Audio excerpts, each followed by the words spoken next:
भाई देखिए ये क्या है, बकरी बारिश। ये देखिए सामने देखिए। Hello guys, welcome to my new blog video. तो गाइस आज फाइनली हम चल चुके हैं ब्लॉग बनाने रास्ते में। तो आज बारिश का मौसम थोड़ा धीरे धीरे अभी हो रहा है, तो चलिए ये लोग भी साथ में है। ओ भाई देखिए ये क्या है, बकरी बारिश में ट्रक के नीचे। ओ गॉड, ये देखिए सामने देखिए। देखिए अभी हमको प्यास लग गया यार, इतना ठंडी है, सीधी प्यास लग गई। तो पानी नहीं पी रहे हैं, चलते हैं देखते हैं। तो गाइस देखिए यहाँ पे क्या होता है, और हम लोग अभी आगे आगे हैं थोड़ा पूरा। चलिए तो चलिए गाइस फाइनली आ गए हम लोग यहाँ हाईवे पे।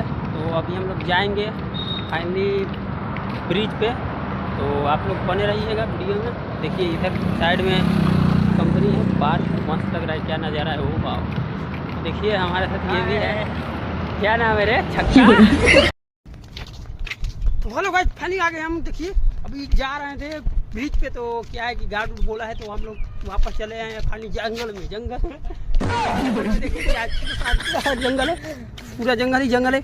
अभी हम लोग जाएंगे तो बस यही ख़त्म करते हैं ब्लॉग और जाते हैं पार्क।